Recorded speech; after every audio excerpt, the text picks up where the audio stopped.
Բարև ձեզ, ես Էլմիրան եմ, այսօր պատրաստելու եմ շատ հետաքրքիր ռուլետ, լավաշով և սիբեխով, մեր հայկական բանջարով։ Սկզբի համար ինչ եմ արել, լավ լվացել եմ սիբեխը, խաշել եմ ջրով և աղով, այնուհետև քամում ենք, որպեսզի ջուրը լրիվ դուրս գա։ Հիմա մանր կկտրատեմ սիբեխը, որպեսզի ավելի հեշտ լինի տարածելը լավաշի վրա։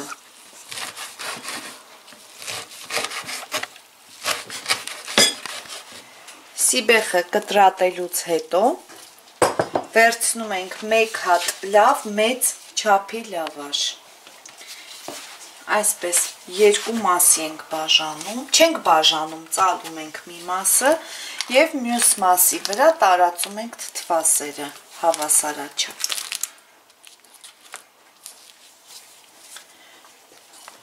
Հետո կվերցնենք մեր կտրատած սիբեխը, երկու մասի այսպես կբաժանեմ,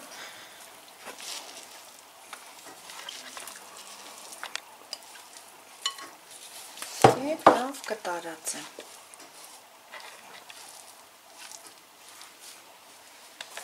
Տարածելուց հետո մի քիչ կավելացնենք այսպես բուսայուղ և կարմիր աղացած պղպեղ։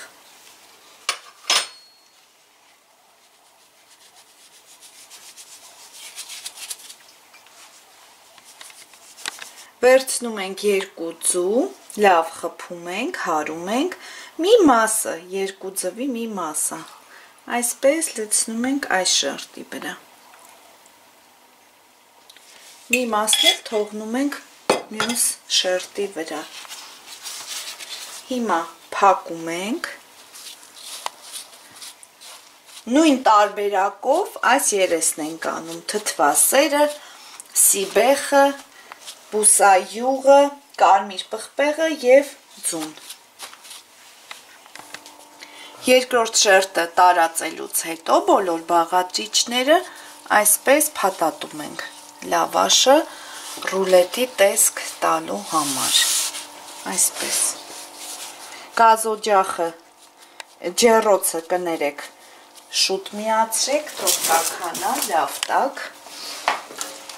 Եփելու ենք 200 ջերմաստիճանում 15-ից 20 րոպե։ Կտեղավորեմ այսպես տապակի մեջ, վրայից էլ բուսայուղ կքսեմ,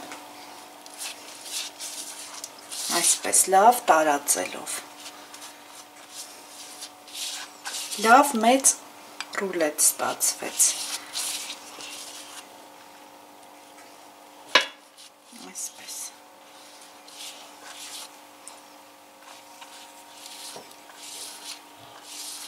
Վրայից էլ կծածկեմ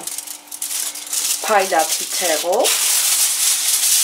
Վերջին 5 րոպեն կհանեմ փայլատի թեղը, որպեսզի լավ կարմրի։ Ես հանեցի արդեն ռուլետը ջեռոցից, շատ անչափ համեղ է ստացվել, փորձեք անպայման, թե տեսքը և համը, ամեն ինչը յուրահատուկ է, փորձեք, չեք փոշմանի։ Նույն տարբերակը կա նաև ռուսական ալիքում, կարող եք հետևել, լինկը բաղադրատոմսի ներքևում է։ Ձեր հետ Էլմիրանն էր, իմ ալիքը Էլմիրա ֆուդ կորտն է։ Բարի ախորժակ, ցտեսություն։